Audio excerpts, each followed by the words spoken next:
सामान्यांच्या जीवन वाटा ध्येयानेच्या प्रेरित होत्या. जाणून घेऊ आपण त्यांचा जगा वेगळा प्रवास आता. जरा रंगू दे त्यांच्या सोबत पैसेच्या गप्पा. स्वागत करतो तुमचे हा जुळ्या बहिणींचा कट्टा. जुळ्या बहिणींचा कट्टा. नमस्कार. नमस्कार. लहानपणी भुलाबाईची गाणी म्हणताना भुलाबाईच्या गाण्यांमध्ये एक गाणं म्हणत असो आपण. नदीच्या पलीकडे राळा पेरला बाई राळा पेरला, एके दिवशी काऊ आला बाई काऊ आला. तेव्हा हा राळा म्हणजे काय असा प्रश्न तेव्हा कधीच मनात नाही आला. हा राळा म्हणजे आजच्या भाषेतील तृणधान्य, भरडधान्य किंवा मिलेट. म्हणजे यावरून हे सिद्ध होतं की आपल्या महाराष्ट्रात तृणधान्य तेव्हा सुद्धा आपल्या खाद्य संस्कृतीत एक महत्वाचा घटक होता. आपल्या सर्वांना माहितीच आहे 2020 साली आपले पंतप्रधान आदरणीय श्रीयुत नरेंद्र मोदी यांच्या पुढाकाराने युनायटेड नेशन्स मध्ये 2023 हे वर्ष आंतरराष्ट्रीय भरडधान्य वर्ष म्हणून घोषित करण्यात आलं होतं. आणि या ठरावाला 72 देशांनी समर्थन दिलंय. जगामध्ये 10% लोक फक्त या भरडधान्यांचा उपयोग करतात आणि त्यापैकी 41% लोक भारतामध्ये त्याचा उपयोग करतात.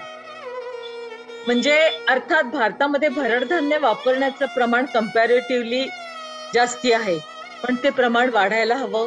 समाजामध्ये जनजागृती निर्माण व्हावी, भरडधान्याचे फायदे आपल्या सर्वांना कळावेत, यासाठी त्याबद्दल मार्गदर्शन करण्यासाठी आज आपल्या नागपुरातील सुप्रसिद्ध आहार तज्ञ डॉक्टर जयश्री पेंढारकर आज आपल्याशी संवाद साधणार आहेत.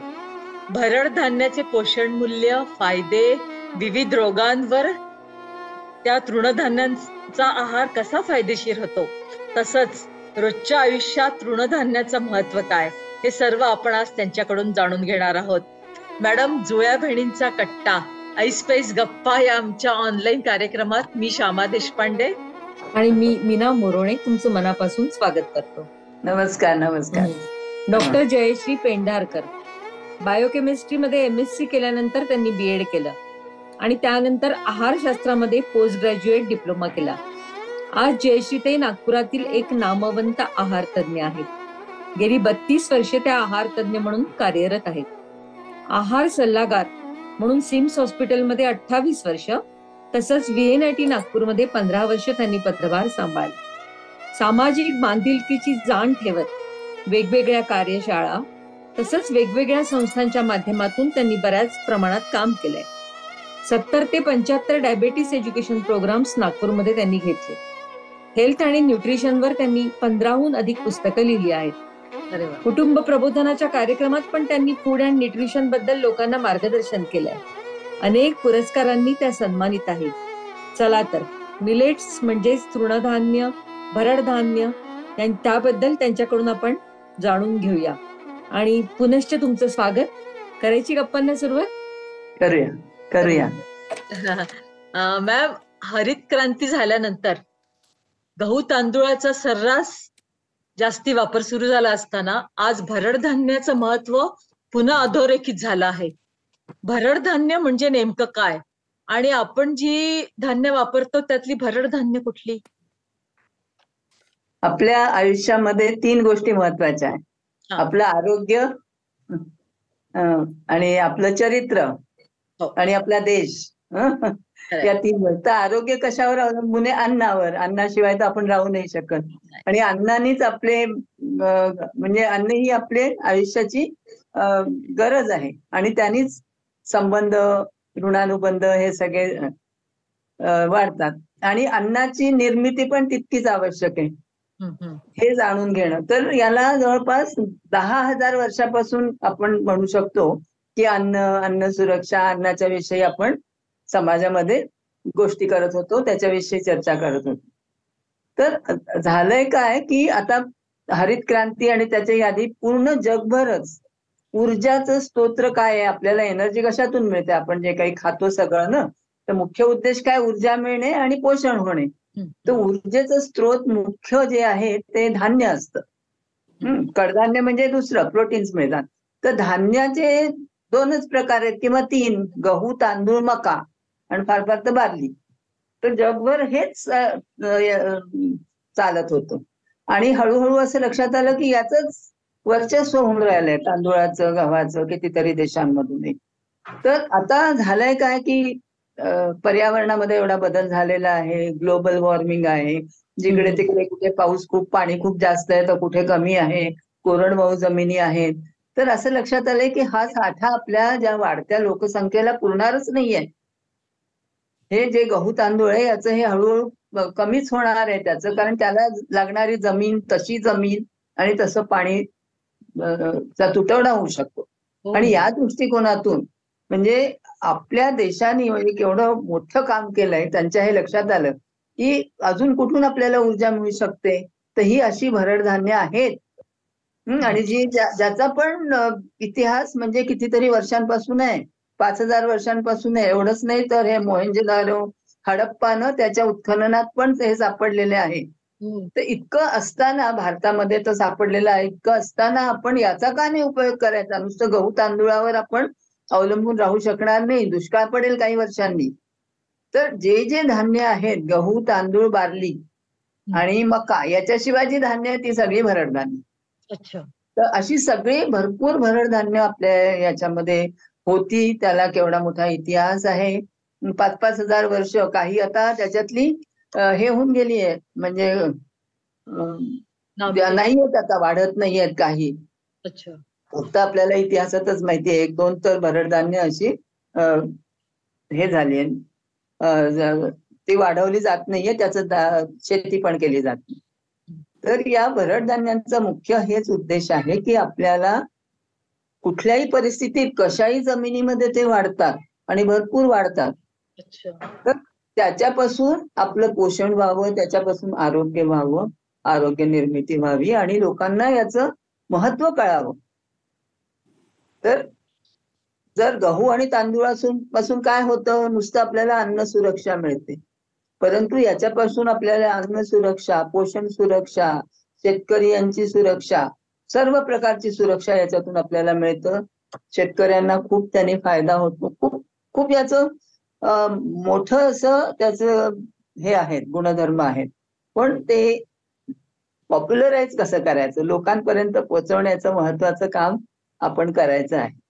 की एकतर आपण जेव्हा त्याचा उपयोग वाढवू, म्हणजे त्याचा जास्त उपयोग वाढवू आपल्या आहारामध्ये, तरच तिकडून प्रोडक्शन जास्त होईल, नाही का? जास्त होईल. आपण ते वाढवण्याकरता याचा नुसता प्रचार करून काही होणार नाहीये. याचे प्रकार करून आपण कसे खाऊ ते आपल्याला पोचवलं पाहिजे. आणि त्याच्याकरता वेगवेगळे खूप ठिकाणी चालू आहे याच्याविषयी. जयश्री, ते पण एवढं धान्य, या भरड धान्याचं महत्व, मिलेट्सचं इतक्यातच का वाढलं आज, इतकं का, एवढं का वाढलंय म्हणजे? तर तेच तर आत्ताच लक्षात आलंय ना, हे ग्लोबल वॉर्मिंग, की त्याच्यामुळे किती नुकसान होतंय जगामध्ये. आणि जशी जमीन, गहू तांदूळ, कारण ऊर्जा देणारे स्रोत या 2च गोष्टी आहेत, तांदूळ आणि गहू आणि मका. तर गहू, तांदूळ, मका याची शेती हळूहळू कमी होतीये, कारण होणारच नाही, तशी जमीन मिळत नाहीये. कारण कुठे खूप पाऊस आहे तर कुठे मुळीच नाहीये, उष्णता खूप आहे, आणि मुख्य म्हणजे पाणी पण मिळत नाहीये. काही दिवसांनी पाण्याचा पण खूप दुष्काळ होऊ शकतो, कुठे अति पाणी आहे तर कुठे मुळीच पाणी नाहीये. तर हे जे भरड धान्य आहे, ही कुठल्याही कशाही जमिनीत वाढतं. हे परमेश्वराची देणगी आहे खरं आपल्याला. आणि याचा शोध आपल्या सरकारने लावून युनायटेड नेशन्स असेंब्लीला सांगितलं, मग त्यांनी ते ऍक्सेप्ट केलं. हे 2-1 वर्षापासून तर चाललेलं आहे. कमालीची गोष्ट आहे की हा पण विचार आपलं सरकार करतंय, की नुसतंच अन्नधान्य फुकटात देत नाहीये, पण त्या अन्नाची निर्मिती कशी होऊ शकते आपल्या देशामध्ये, आपल्या देशातल्या गरीबातल्या गरीब. कारण हे जो शेतकरी आहे त्याला याच्यापासून उत्पन्न कमी झालेलं आहे आता, गहू तांदूळापासून, मक्यापासून. पण हे जे धान्य आहेत, भरड धान्य, याचं जर उत्पन्न सुरू केलं, याची जर त्यांनी शेती सुरू केली, तर त्याच्यापासून निश्चित त्यांना त्यांच्या पोटभरीचं तरी उत्पन्न होऊ शकतं. कारण ते कुठल्याही जमिनीत वाढतात. वर्षातून 3 पिकं घेऊ शकतात. मग त्याच्यामध्ये दुसरी रानभाज्या पण लावू शकतात. आणि याला काहीही खत नको. काही नको. ते नंतर झाल्यानंतरही त्याला खत पाणी लागत नाही. आणि मुख्य म्हणजे त्याला काही प्रोसेसिंग पण करावं नाही लागत. तांदूळाला तर तुम्हाला एकदम काहीच मिळत नाही, सगळं प्रोसेसिंग करावं लागतं. गव्हाला पण तर याला जास्त प्रोसेसिंग असं नाही आहे काही. त्यामुळे याच्यापासून जे शेतकऱ्याला पण काही उत्पन्न होईल, त्याला लाभ होईल, तो खरोखर मौल्यवान आहे. आणि त्या दृष्टीने आपण समजून घेतलं पाहिजे की आपण खरोखर शेतकऱ्याला मदत करतो. तर ही जी धान्य आहेत याच्या वेगवेगळ्या त्याचा कसा उपयोग करता येईल ते आपण बघितलं. पण मग गहू, तांदूळ आणि मिलेट्स यामध्ये बेसिक काय फरक असतो? मुख्य बेसिक फरक आहे की ग्लुटेन फ्री आहे. गव्हामध्ये ग्लुटेन आहे ना, पुष्कळांना ग्लुटेनची अलर्जी आहे. आणि आजकालचं जे नवीन गहू येतो तो खूप प्रोसेस्ड आणि याच्यामधून त्या गव्हामध्ये ग्लुटेन जास्त आणि ते ग्लुटेन पुष्कळांना ऍसिडिटी निर्माण करतं, पुष्कळांना अलर्जी आहे. तर हा एक मोठा फरक आहे. दुसरा फरक की याच्यामध्ये भरपूर रेषा तंतुमय पदार्थ आहेत, जे की आता तांदूळामध्ये वगैरे पॉलिशिंग करण्यामध्ये सगळं निघूनच जातं, गव्हात सगळं राहतच नाही. आणि याच्यामध्ये सर्व कितीतरी पोषक तत्व आहेत. ते प्रोटीन्स तर आहेतच आहेत, प्रोटीन बरोबर चांगले अमायनो ऍसिड्स आहेत, चांगले फॅटी ऍसिड्स आहेत, कॅल्शियम, नाचणीमध्ये वगैरे कॅल्शियम भरपूर आहे. आणि या भरडधान्यांमध्ये जसं कॅल्शियम आपल्या शरीरात खूप उपयोगी आहे, खूप आवश्यक आहे. पण कॅल्शियम बरोबर फॉस्फरस सुद्धा. तर कॅल्शियम फॉस्फरसचा जो रेशो आपल्या शरीरात असतो तोच नाचणीमध्ये असतो. तर त्यामुळे त्याचा पुरेपूर फायदा आपल्याला मिळतो. आणि हे धान्य पचायला अत्यंत सोपं, स्लो डायजेशन, म्हणजे त्याचा ट्रान्झिट टाइम पण कमी असतो आपल्या ह्याच्यात. त्यामुळे ब्लड शुगर वाढायला वगैरे पण म्हणजे मधुमेह करता याचा खूप फायदा आहे की एकदम रक्त शर्करा वाढत नाही. तर स्लो डायजेशन होतं. याचा जो प्रवास आहे आपल्या आतड्यातून तो हळू असतो आणि त्यामुळे हळूहळूच ब्लड शुगर वाढते अशी. तर ते या दृष्टीने किंवा यातलं जे तेलाचा घटक आहे तर तेलाचा घटक पण कोलेस्ट्रॉल लोअरिंग आहे. कशामध्ये कॅरोटीन खूप जास्त आहे, बाजरीमध्ये पण आयर्न जास्त आहे, विटॅमिन बी चं कॅरोटीन जास्त आहे आणि फायबर खूप जास्त आहे. तर म्हणजे आयर्न तर आहेच, कॅल्शियम आहे, पोटॅशियम आहे. तर हे जे मिनरल्स आहेत जे आपल्याला मैद्यातून मिळत नाही आणि मैद्याचं सेवन प्रचंड झालेलं आहे किंवा गव्हामध्ये वगैरे पण याचे हे सगळं कमी आहे. तर त्या दृष्टीने आपण जर फास्ट फूड किंवा मैद्याला यांनी रिप्लेस करू शकलो किंवा तशी काहीतरी चांगली चव निर्माण करू शकलो तर मला वाटतं पुढच्या पिढीकरता हे खूप लाभदायी होणार आहे आणि व्हायची गरज आहे.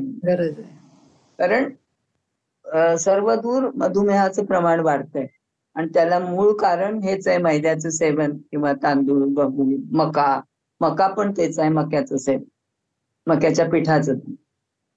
म्हणजे मला वाटतं ती शुगर डायरेक्ट रक्तात जात असेल गहू तांदूळातनं आपण जे खातो अन्न, त्याच्यातनं शुगर डायरेक्ट रक्तात जायला जास्ती फास्ट जात असेल मला वाटतं. वेळ लागतो. पण मग गहू तांदूळासारखं मिलेट्स पण पॉलिश केलेले नसतात ना? धान्याचा आकारच खूप छोटा आहे ना, त्याला अजून पॉलिश नाही करता येत, म्हणजे गरजही नाहीये. नाही, कोणी म्हणते की अमेझॉन वरनं जे बोलवतात ते पॉलिश केले असतात, असं नाही ना? नाही, स्वच्छ करावे लागतात. आणि काहीच मिलेट्स असे आपण नॉर्मली ज्वारी, बाजरी आणि नाचणी याचा आपण सेवन भरपूर करतो. पण बाकी पण आहे, भादली आहे, मग हे राळा, तर राळा तर आता म्हणजे एक्सटिंक्ट होण्याच्या ह्याच्यावर आहे. राळा आपल्या ह्याच्यामध्ये म्हणजे कोडो का राळा म्हणजे? कोदो, कुटकी, सावा, मग वरई आपली म्हणजे मगर असते ते पण त्याच्यात, राजगिरा पण त्याच्यातलाच येतो. तर या इतर सगळ्यांचा आपल्या रोजच्या आहारात आपण म्हणजे एक डाएट प्लॅन करायला पाहिजे. हा, मी तसा करून देते डाएट प्लॅन पूर्ण दिवसभराचा. कारण हे केव्हा खायचं, कुठे आपल्या याच्यात बसवायचं, आणि आपली ही पहिली जी सवय आहे ती जायला वेळ लागणार.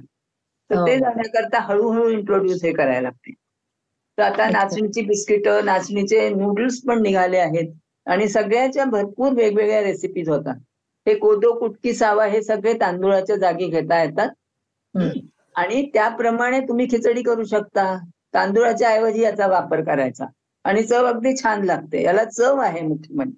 आहे का? कारण याच्यामध्ये पोषक तत्व आहेत, तर त्याला चव आहे. ती चव फक्त आपल्याला समजून घ्यायची गरज आहे, किंवा आपल्याला ती डेव्हलप करायची. रुळलो नाहीये अजून. तर या जितकं म्हणजे प्रकार कोणते कोणते मिलेट्सचे प्रकार आणि मुख्य गुणधर्म काय आहेत? हा, तर मिलेटचे मुख्य गुणधर्म हे मी आधी सांगितलं की त्याच्यामध्ये भरपूर रेषा तंतुमय पदार्थ आहेत, आणि खूप प्रोटीन्स खूप चांगले आहेत, आणि मिनरल्स आहेत. मग तेलाचा घटक पण आहे, म्हणजे इसेन्शियल फॅटी ऍसिड म्हणतो, जो की आपल्या ब्रेन करताही आवश्यक असतो. तर लोहतत्वही भरपूर आहे. म्हणजे एक तर असं आहे की जे गर्भवती करता खूप चांगलं आहे. कोणतं? असं भाजली आणि हे आहे फॉक्सटेल नाही, ज्वारी पण गर्भवतीला चांगली आहे. पण ती आजकाल ती ही मिळते ना, तसं नको. ती ज्याच्यामध्ये खूप खत आणि हे रासायनिक खत आणि रासायनिक फवारणी नाही अशी पाहिजे. तर ज्वारी पण हे आहे. मग हृदयरोग आणि इतर काही ते कुटकी, आणि ते संपूर्ण भारतात खाल्लं जातं. ते हृदयरोगाकरता चांगलं आहे. मग गाठिया किंवा असे काही हे असतील रोग, त्याच्याकरता पण ते चांगले आहे. अर्थात हे याचं सेवन रोज तरी व्हायला पाहिजे, असं कधीतरी करून काही होणार नाही. आणि हे शुष्क आणि गरम प्रदेशात पण होतात. आणि कोदोचा अंतर्भाव आपल्या स्वयंपाकघरात 3000 वर्षापासूनचा आहे. कोदो खरं पाहता मध्य प्रदेश आणि इकडे जबलपूर किंवा दक्षिणेत हे सगळं याची शेती होत होती. आताच त्याचा प्रचार कमी झाला, कारण कॅश क्रॉप हवं असतं ना, म्हणून सगळे सोयाबीन वापरतात. तर ते हे कॅश क्रॉप त्यांना मिळत नाही. तर म्हणून म्हणजे आता काही ठिकाणी त्यांनी सुरू केलेलं आहे की याचे पदार्थ विकायचे, किंवा आता सरकार जे राशन देतं ना, तर राशन मध्ये फक्त गहू तांदूळ किंवा हे असंच दिलं जातं. तर राशन मध्ये पण हे द्यायचं, किंवा जे खेडेगावामध्ये जिथे याची शेती होते. आपल्या महाराष्ट्रात सगळ्यात जास्त शेती वेस्टर्न महाराष्ट्रात होते याची. कळसुबाईचं जे हे आहे ते तिथे, मग अजून हरिश्चंद्रगड, मग अकोले हे अहमदनगर मध्ये आहे, तिथे आहे संगमनेर, या ठिकाणी भरपूर याची शेती होत असते. आणि मग तिथली जी गावं आहेत, तर तिथे काही शेतकऱ्यांच्या त्यांचे जे आहेत लीडर्स, त्यांनी असा पुढाकार घेऊन अशा गावांमध्ये शेतकऱ्यांना हे केलंय, आणि मग त्या गावाच्या बाहेरच त्याचेच पदार्थ विकून तिथे विकून त्यांना त्यांच्या पोटभरा करता हे साधन उपलब्ध करून दिलेले आहे. तर अशा वेगवेगळ्या योजना जेव्हा होतील सर्वदूर, तेव्हाच याचा प्रचार होईल. नुसतं आपण हे करून, कारण सध्या खूप याच्या रेसिपीच्या कॉम्पिटिशन घेतल्या जातात. पण आपल्या रोजच्या आहारात कोणी आता डायटिशियन पण जेव्हा लिहून देतात, तर मी पाहिलं नाही अजून की हे लिहून दिलंय. फार फार तर नाचणी आपण सांगतो, पण नाचणीची पण चव आपल्याला, कारण नाचणीच्या पण इडल्या छान होतात. या सगळ्याच्याच कोदो, कुटकी, सावा हे इडली पण होते, खिचडी सावा म्हणजे काय? फॉक्सटेल का? सावा पण भातासारखाच प्रकार आहे. याला सगळ्या इंग्लिशही नावं आहेत. फॉक्सटेल आहे, ज्वारी, बाजरी, नाचणी, राजगिरा, अजून काय काय सांगितलं तुम्ही? ज्वारी, बाजरी, नाचणी, भगर, भाजली. मग हे राळा अगदी दुर्मिळ झालेला आहे. मग नाचणी आहे ना, मग सावा, भाजली, राजगिरा, बस एवढेच आहे. लिटिल मिलेट, वरई, भगर. हा, भगर. तर वरई पण किती महाग आहे ना. तर जर आपण म्हणजे जास्त त्याचा वापर सुरू केला तर कदाचित जास्त प्रोडक्शन होईल ना. पण मग आता आपल्या या बदलत्या शैलीमुळे घरोघरी आज डायबेटीसचे पेशंट्स आढळतात. डायबेटीस सोबतच विविध रोगांवर या हा. मिलेट्सचा म्हणजे या भरड धान्याचा आहारात समावेश केला असता काय फायदा होतो? हा, तर हेच ना की कोलेस्ट्रॉल लोअरिंग आहे, ब्लड प्रेशर पण आहे, म्हणजे सगळ्याच दृष्टीने याचा खूप फायदा आहे. मुख्य म्हणजे जे ऍसिडिटी आहे, ज्यांना पोटाचे विकार आहेत त्यांच्याकरता हा चांगला आहे. अच्छा. आणि दे वर्क लाईक प्रीबायोटिक आणि प्रीबायोटिक आणि प्रोबायोटिक. तर आपल्या पूर्ण गट जे आहे, पूर्ण आपला एलिमेंटरी कॅनल आहे, जे आपला आतडी आहे, त्याच्या आतमध्ये आपल्याला काही मायक्रो ऑर्गॅनिझम्सची गरज असते, फ्रेंडली मायक्रो ऑर्गॅनिझम. तर ते पण यांच्या सेवनाने ते पूर्ण आतमधला जो फ्लोरा आहे मायक्रो ऑर्गॅनिझमचा तो चांगला वाढतो. वन प्राण्यांपासून भाजीपाला आणि इतर पिकांचं जो नुकसान होत असतं, हा, जिथे शेतीमध्ये किंवा सर्वदूर, पण याचं नुकसान त्या मानाने कमी असतं. हे पण एक आहे. मग याच्यामुळे काय होतं की जमिनीतलं नायट्रोजन कंटेंट्स वाढतात. अच्छा. जमीन पण चांगली होते. म्हणजे एवढी कोरडी जमीन असते. आणि कसं? 2 प्रकारचे असे हे आहेत, कोरल्लू आणि एक दक्षिणेत. तर ते 2 जे भरड धान्य आहेत ना, ते झाडाच्या सावलीत पण वाढतात. बापरे. मी त्याचं नाव लिहिलेलं आहे, पनीवरगू. हा, तर ते नुसतं जे दव पडतं सकाळी, त्या दवाच्या याच्यावर पण वाढतं. तेवढे पाणी पुरेसं असतं. हो, आणि ते सावलीत वाढतात 1-2, ते कोरल्लू जे आहे ते. अच्छा अच्छा. तर म्हणजे ते त्यांना सगळ्यांना पुनर्जीवित करण्याची खूप गरज आहे. हे सगळे जे आहेत, काही थोडे बहुत कोणी त्याचे बियाणं विकणारे शेतकरी आहेत वेस्टर्न महाराष्ट्रात, आणि दक्षिणेमध्ये तर याचा खूप उपयोग होतो. दक्षिणेमध्ये आता त्यांनी याच्यापासून वेगवेगळे असे, जसे आपण पोहे करतो ना, तर तसे याचे पोहे फ्लेक्स करतात, मग त्याचे पोहे करतात. आणि याची नाचणीची बिस्किट आणि नाचणीची इडली तर पुष्कळ तिकडे होते. ते माहिती पण याचं तामिळनाडूमध्ये काही तर तामिळनाडूतून सुरुवात झालेली, तिथे याचा प्रचार. कारण तामिळनाडूत तसंच पाणी कमी, उन्हाळा जास्त, तर दक्षिणेमध्ये याचा वापर आहे. पण आता सर्वदूर एकच, मी असं म्हणते ना की सर्वदूर एकच आहार असतो. अगदी बारशापासून तेरवीपर्यंत एकच प्रकारचा केटर आणि एकच आहार असतो. तर ते तसंच दक्षिणेतही झालेलं आहे सर्वदूर. म्हणून याचा प्रचार करायची जास्त गरज. खरंच आहे. हे म्हणजे आपल्या देशाला भूकमरीपासून वाचवण्याचा एक मोठं प्रयोजन आहे.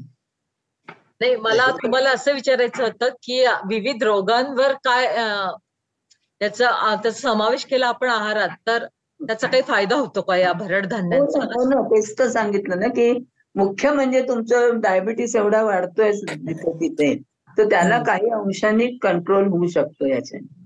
पण म्हणजे पूर्णतः नाही जाणार का? म्हणजे जर पूर्ण मिलेट्सच डाएट तर जातो असे वाचलं मी कशात तरी. जाईल असं या पिढीत तर नाही जाणार, कारण तो ऑलरेडी आपल्या जीन्स मध्ये आहे. आणि हे केवळ बदललेल्या जीवन पद्धतीमुळे आहे. म्हणजे स्ट्रेस भयंकर आहे आणि खाण्यापिण्याच्या वेळामुळेच ठीक नाहीये. वेळी अवेळी काहीही खायचं, तर या ज्या गोष्टी बाजारात उपलब्ध आहेत त्याच्यावरच राहतात. तर या गोष्टी बाजारात उपलब्ध होण्याकरता काहीतरी अशाच प्रकारचे कार्यक्रम लोकांच्या कानापर्यंत पोहोचले, याची महत्व कळलं तर. पण खूप कठीण आहे ते बदलवणं. आजची जी तरुण पिढी आहे ना, त्यांना याच्यापासून, मैदा आणि आजचं जे फास्ट फूड आहे याच्यापासून परावृत्त करणं खूप कठीण आहे. जयश्री, ते तुम्ही म्हटलं ना आता फास्ट फूड, म्हणजे या इन्स्टंट फूडच्या जमान्यात भरड धान्याचा वापर आहारात जास्तीत जास्त वाढवण्यासाठी काय करता येईल? आता आपण असे जे कार्यक्रम घेतले हे खूप चांगले आहे, आणि याच्यात चांगल्या चांगल्या रेसिपीज हॉटेल्समध्ये पण करून हॉटेलमध्ये पण करून घेतल्या पाहिजे. आणि कुठल्याच्या एनजीओनी ही कामं घेतली पाहिजे. म्हणजे त्यांच्या असं कंपल्सरी जर केलं की हॉटेल्समध्ये, जसं मी म्हटलं की राशन मध्ये द्यायला पाहिजे, म्हणजे कधी तर वापरतीलच ते. गहू तांदूळ बंदच करून टाका म्हणजे खातील ना. तसंच हॉटेल्समध्ये याच्या चांगल्या चांगल्या रेसिपीज त्यांनी प्रेझेंट करायला पाहिजे. किंवा आपले मोठमोठे कार्यक्रम होतात, सेमिनार्स होतात, तिथे जे आपण हे करतो लंच डिनर्सला डिस्प्ले करतो, तर त्याच्यामध्ये याचे चांगले हे करू शकतो. आणि हे धान्यच आहे. ज्वारी बाजरीच्या आजकाल भाकऱ्या आपण देऊ शकतो. आणि ज्वारीच्या कण्या पण खूप उत्तम आहेत. ज्वारीच्या कण्यांपासून आपण आंबील करतो, ती अत्यंत पौष्टिक आहे. म्हणजे ती सकाळच्या वेळेला जर ती आंबील घेऊन गेलो कामावर, तर तुम्ही दिवसभर राहू शकता. इतके ते ज्वारीच्या आंबीलचं महत्व आहे. तर ज्वारीच्या कण्यांचं महत्व आहे. तर अशीच भाकरी आणि ज्वारीच्या भाकरीमध्ये, ज्वारीमध्ये जर त्याच्यामध्ये काळे उडीदही घातले तर ती पूर्ण पौष्टिक होते. खूपच जास्त तिची पौष्टिकता वाढते. आणि याच्यामुळे तुमचे ब्लड शुगर लेवल नक्कीच कंट्रोल होते. आपण जयश्री ताई, तुम्ही भात बोला. खाल्ला, मैदा खाल्ला ना, तर ब्लड शुगर इमिडिएटली वाढते. पण याने तसं होत नाही. आणि मग त्याची रेंज पण कमी असते. तर कधी पदार्थ करता येतील आपल्याला? कुट्टी सावा हे भाताच्या जागी घ्यावं. कधी नाश्त्यामध्ये पण त्याचं आपण असं उपमा सारखं करू शकतो. उपमा पण चांगला लागतो, डोसा चांगला लागतो. पेसल तू म्हणतात, म्हणजे त्याच्यात थोडी मुगाची डाळ घालून. या सगळ्या धान्यामध्ये डाळीची जोड द्यावीच लागणार थोडीशी, कारण त्यानेच ते बांधून तो आटा. तर तसं बांधून राहण्याकरता तुम्ही मुगाची डाळ किंवा उडदाची डाळ हे वापरू शकता. जयश्री, तुम्ही आंबीलचा विषय काढला. तर आजकाल ते आपण मिलेट्सची आंबील करतो, म्हणजे सकाळी भिजवून रात्री शिजवून माठामध्ये फडक्याने बांधतो आणि दुसऱ्या दिवशी सकाळी खाता येतो. चालतं का असं? मग सकाळ, दुपार, संध्याकाळ? फक्त काय की बाजरी वगैरे जर त्याची खिचडी करायचं तर ती थोडी जास्त वेळ भिजवून ठेवायला. आपण मिलेट्सची जी आंबील करतो ना, मिलेट्सची आंबील, ती चालते का मग दुपारी आणि रात्री खाल्लेली? म्हणजे काही ओव्हर फर्मेंट होतं का मग? नाही, चालते, काही खराब होत नाही. आता हे उष्ण प्रदेशातलंच तर धान्य आहे ना, दक्षिणेमध्ये इतकं हे वापरलं जातं, हे नाही खराब होत. अच्छा, ओव्हर फर्मेंटेशन नाही होत ना? नाही, तर ते फर्मेंटेशनच्या उद्देशाने जर आपण हे ठेवून दिलं, माठाला फडकं बांधतो ना. हो, नाही फडकं तर आपण अंकुर यायला बांधतो. नाही, मिलेट्सची आंबील म्हणजे आजकाल ते मिलेट्सच्या आंबीलचं खूप वाढलंय प्रस्त. म्हणजे सकाळी भिजवायचं, रात्री माठात शिजवायची आणि मग फडक्यांनी बांधून दुसऱ्या दिवशी सकाळ, दुपार, संध्याकाळ खायची. हो, तर ते फर्मेंटेशन चालतं ना? अच्छा, हो, बिलकुल चालतं. आणि त्याच्याबरोबर ताक घालायचं खरं म्हणजे. अच्छा, आणि शिजवताना मीठ नाही टाकत, मीठ वगैरे नाही टाकायचं? मीठ नंतर घालायचं आणि ताक घालायचं पिताना. तर ते इतकं फिलिंग असतं आणि इतकं पौष्टिक असतं की तुम्ही पूर्ण, म्हणजे शेतकरी तर दिवसभर राहू शकतो, पण आपली मुलं पण हे घेऊन जायला पाहिजे. आपली मुलं या गोष्टी खात नाही, कारण फार पूर्वी असा समज होता की हे खाणं गरिबांचं धान्य आहे. ज्वारी बाजरी, ज्वारीची भाकर कोण खातं? तर गरीबच खातात. तर हे जे आपल्या समजुतीमध्ये पक्क बसलंय, तर ते निघालं पाहिजे यंग मुलांच्या ह्याच्यात. तर याच्याकरता जसं आपल्या शाळांमध्ये पण, शिक्षण क्षेत्रामध्ये पण या विषयी जर माहिती देता आली, त्याच्याविषयीच्या रेसिपीज शाळांमधून वगैरे करून घेतल्या, मुलांकडनं करून घेतल्या. अच्छा, म्हणजे तुमच्या पुस्तकांमध्ये, तुमच्या अभ्यासक्रमामध्ये याला जर टाकलं की मिलेट्सचे प्रकार किती आणि त्याचे तुम्ही काय काय प्रकार करू शकाल, तरी पुष्कळ त्याचा फायदा होईल. आणि बोला ना. तर मुलांकडनं, शाळांमधनं जे लॅबोरेटरीज मध्ये या गोष्टी करून फक्त होम सायन्स आणि न्यूट्रिशन वाल्यांकरताच नसून हे सगळ्यांकरता असा कंपल्सरी करायचं. जयश्री, ते आजकाल ऑटो इम्युन डिसीजेस वाढत चालले, आणि या पैशामध्ये मिलेट्स मध्ये सोल्युबल आणि इनसोल्युबल फायबर्स असतात. त्याचा फायदा होईल का या पेशंट्सला? हो, कारण दोन्ही फायबर लागतातच ना आपल्याला. एक तर म्हणजे आपल्याला जे दृश्य स्वरूपातलं फायबर असतं आणि एक अदृश्यही असतं. तर ते अदृश्य पण आपलं आतमधून जे मुख्य आपल्या काय आतड्यांमधून पुष्कळ हे असतात ना, मायक्रो ऑर्गॅनिझम्स. तर ते मायक्रो ऑर्गॅनिझम्स यांना मदत करतात, किंवा ते मायक्रो ऑर्गॅनिझम्सना पण व्यवस्थित वाढण्याच्या दृष्टीने मिलेट्स मदत करतात. ते मायक्रो ऑर्गॅनिझम्स म्हणजे सगळ्यात इम्पॉर्टंट काय आहे की आपली इम्युन सिस्टीम हे चांगली डेव्हलप करतात. म्हणजे मायक्रो ऑर्गॅनिझम्स इनर लाइनिंगला असतात, दे act like a immune system also. तर त्याला हे मदत करत असतात सगळे. पण याचा आपलं म्हणजे अगदी काय करतात कोणी की 1 किलो मध्ये थोडस टाकलं तर असं नाही पाहिजे. व्यवस्थित त्याचा प्रचार, त्याचा वेगवेगळे प्रकार करायला पाहिजे. चांगले स्वादिष्ट प्रकार होतात सर्व, कितीतरी होतात त्याचे. म्हणजे धिरडी होतात, थालीपीठ होतात. आपण थालीपीठाच्या भाजणीमध्ये तर ज्वारी, बाजरी, नाचणी सगळं टाकू शकतो.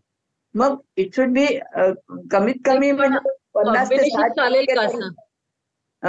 प्रत्येकाचे गुणधर्म वेगळे असतात, तर याचं कॉम्बिनेशन केलेलं चालेल का? आता ज्वारी थंड असते, बाजरी गरम असते. नाही नाही, असं काही नाही. मला असं वाटायचं की म्हणून मग ज्वारी वेगळी नाही. पाहिजे, बाजरी वेगळी खायला पाहिजे. कारण बाजरी हिवाळ्यातच निघते ना, म्हणून आपण ते समजतो. आजकाल वर्षभर मिळते ना. पण हो मिळते, पण पूर्वी तरी असंच होतं की बाजरी या दिवसातलंच होतं. मग बाजरी, मग त्याच्याबरोबर मुगाची खिचडी. तर त्या मुगाच्या खिचडीतही आपण हे राळा, कोदो, कुटकी हे सगळं वापरतो. छत्तीसगडमध्ये हे भरपूर वापरत असत. आणि म्हणून पूर्वी तर सगळ्यांचे हे जे खात होते ज्या ज्या प्रांतात, त्यांच्या प्रकृती चांगल्याच होत्या. आता या आपल्या जीवन पद्धतीमध्ये इतका बदल झालेला आहे की हे कठीण आहे. म्हणजे जी तरुण मुलं बाहेर शिकायला जातात त्यांना कसं तुम्ही कन्व्हिन्स करणार?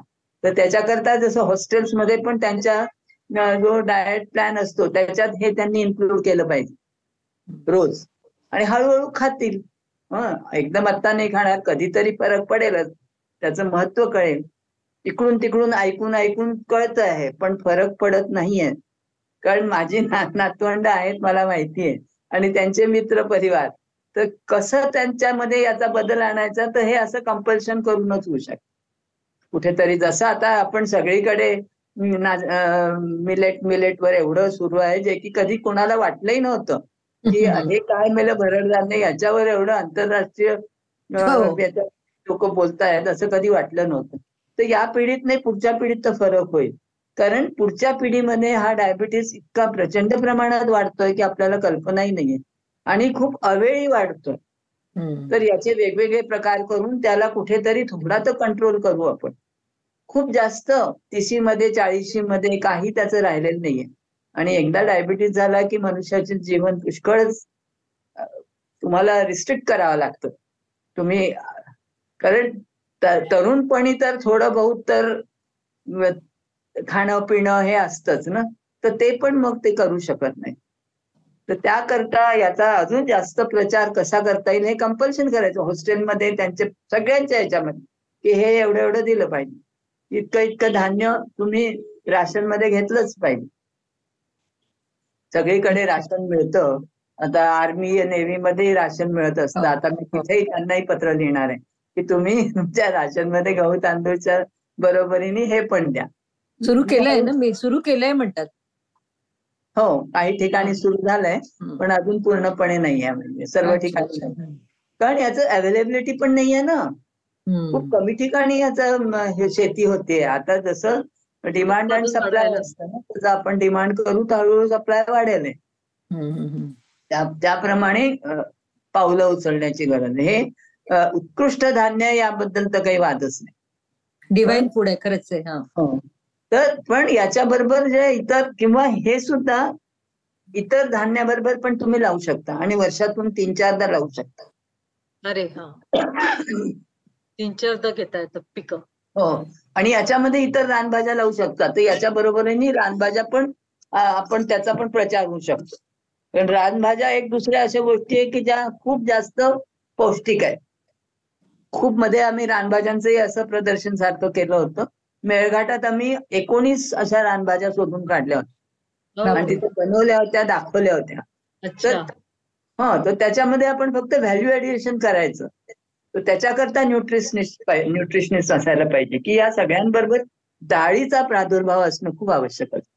तर मिलेट्स जर आपण म्हणतो तर असं नाही, तर डाळीशिवाय नाहीच त्यांना महत्व. मिलेट्सचं पौष्टिक मूल्य, पोषण मूल्य तेव्हाच वाढेल जेव्हा त्याच्याबरोबर भाजी असेल आणि डाळ असेल. अच्छा, म्हणजे आपण डाळ असेल म्हणजे कसं? म्हणजे आता खिचडी रागी करायचंय आपल्याला, तर त्याच्यामध्ये थोडस आपण मुगाची डाळ वगैरे घातली पाहिजे. अच्छा असं असं थोडं म्हणजे 4 एक प्रमाण असेल तरी चालतं, पण अच्छा. डाळीचा प्रादुर्भाव असेल तर त्याचं पोषण मूल्य अजून चांगलं वाढतं. वाढतं. हा अच्छा अच्छा. आणि मग हे सगळे जे शेवटी रोगांचं मूळ काय आहे, आपला चुकीचा आहारच आहे ना. हो हो निर्विवाद आहे. एक हवा प्रदूषण, हवा, पाणी आणि अन्न, ते तिन्ही प्रदूषित झालेलं आहे. पाणी तर आपण आरोचं घेतो तर आपल्याला मिनरल्स मिळतच नाहीत. तर त्यामुळे इतर या दृष्टीने ते या खाद्यपदार्थातून मिनरल्स मिळवण्याची गरज. मिनरल्स म्हणजे मिनरल्स इतके इसेन्शियल आहेत. व्हिटॅमिन शिवाय मनुष्य जगू शकतो, मिनरल्स शिवाय जगू नाही शकत. मिनरल्स म्हणजे सगळं sodium, potassium, calcium, iron, zinc. याच्यामधून झिंक पण मिळतं बरं का. बापरे. झिंक खूप रेअर असं मिनरल आहे, सर्व ठिकाणी मिळत नाही किंवा आपल्याला ते आवश्यक आहे. आणि त्याच्यामुळे त्याच्या कमतरतेमुळे पण डायबिटीस होऊ शकतो, कॅल्शियमच्या कमतरतेमुळे पण डायबिटीस होऊ शकतो. तर हे सर्व मिनरल्स पाहिजे आपल्याला. कमीत कमी 14 मिनरल्स लागतात. तर याच्यातून आपल्याला 4, 5, 6 तरी मिनरल्स मिळतात. हो का? हे महत्वाचे आहे. आणि सगळ्यात महत्वाचं म्हणजे रेषा तंतुमय पदार्थ, जे की आपल्याला गव्हातून नाही मिळत, तांदूळातून नाही मिळत, मक्यातून नाही मिळत, मक्याच्या याच्यातून वगैरे. तर रेषा तंतुमय पदार्थ म्हणजे आपल्या शरीराचा कसा झाडू आहे, म्हणजे आपल्या शरीराला स्वच्छ डिटॉक्स करतो. आणि आजकालच्या जर आपण मुलांच्या आहारात किंवा त्यांचा डबा पाहिला तर त्याच्यामध्ये कुठेच तुम्हाला फायबर रफेल दिसत नसतं. कारण शेंगांची भाजी कोणी खात नाही, पालेभाजी कोणी खात नाही. मग हा किती चांगला सोर्स आहे त्यांच्याकरता, भाज्या न खाणाऱ्यांकरता सुद्धा. खरंच हो ना. आणि मग दररोज किती मिलेट खाल्लं पाहिजे अन्न म्हणजे प्रत्येकाने? म्हणजे एक 40% तरी असायला पाहिजे आपल्या ह्याच्यात. म्हणजे अर्धी वाटी, 1 वाटी? अर्धी वाटी तरी कमी होतं, पण ठीक आहे. दिवसभराचं जेव्हा आपण धरतो ना, मग त्याच्यासोबत जेवलं तर चालतं आपण का? जेवण साधारण केलं? एका वेळेला ना 1 पाव पूर्ण खात असतो ऍव्हरेज. अच्छा. एक 250 ग्रॅम्स असं समजा तुम्ही. तर त्याच्यातून एक 40-50 ग्रॅम जर झालं तर ठीक आहे. सकाळी पण तेवढं, संध्याकाळी पण तेवढं. आणि मिलेट्स बरोबर दुसरा आहार चालतो का मग? काय? सॉरी. मिलेट्स बरोबर दुसरा आहार चालतो का? हो चालतो ना. म्हणजे नुसतं मिलेट्स नाहीच खाणार आहे ना आपण. डाळ खायची म्हणाल्या ना? काहीतरी. मिलेट्स वेगळं खायचं आणि दुसरा वेगळा आहार असं चालतं का? नाही, असं काही गरज नाही आहे. एकातही खाऊ शकतो, वेगळंही खाऊ शकतो. अच्छा. पण मग समाजात मिलेट्स बद्दल अवेअरनेस वाढण्यासाठी आणि ते पॉप्युलर होण्यासाठी या नवीन पिढ्यांसाठी अजून काय करायला पाहिजे? तेच कंपल्शन करायचं काही ठिकाणी. आता बहुतेक पिढी जी आहे डेव्हलप करण्यात मोठं काम आहे.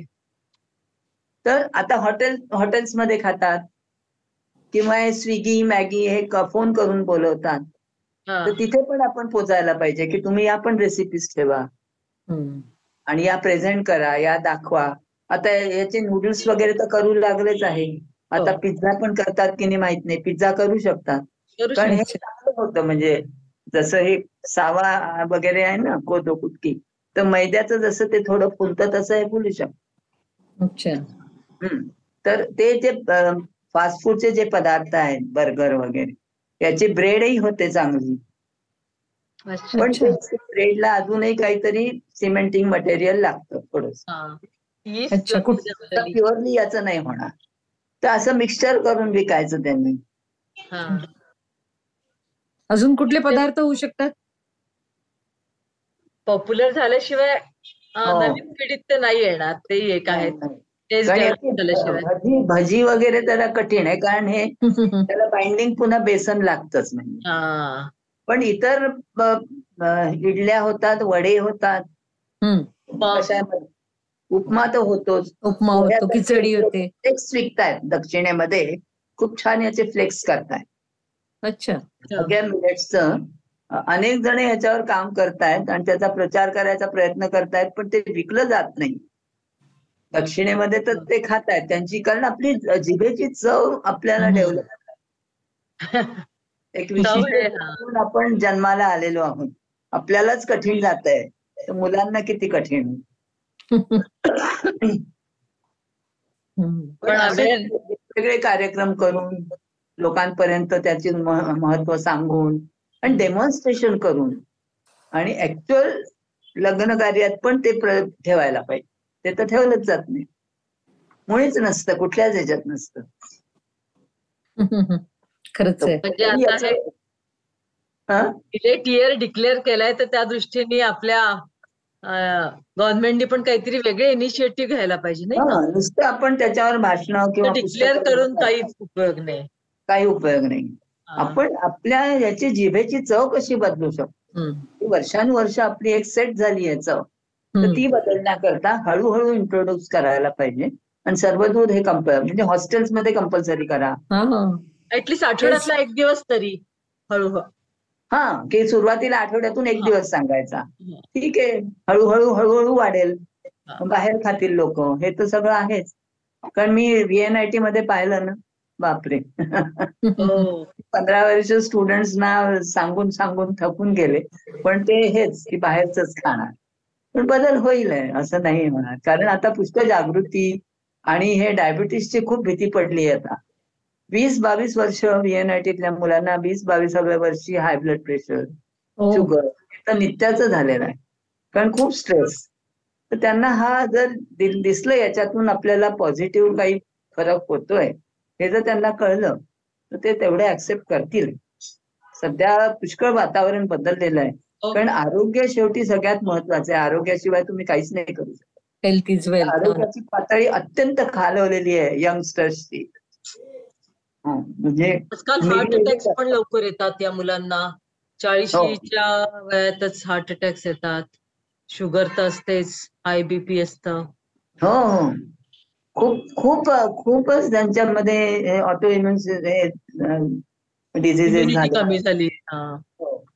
मग आम्ही VNIT मध्ये ब्लड डोनेशन कॅम्प घेतला. एकही मुलगी क्वालिफाय नाही होऊ शकत, कारण कोणातरी 11 ग्रॅम हिमोग्लोबिन नसतंच.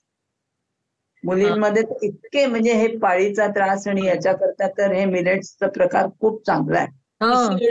कॉमन झालंय.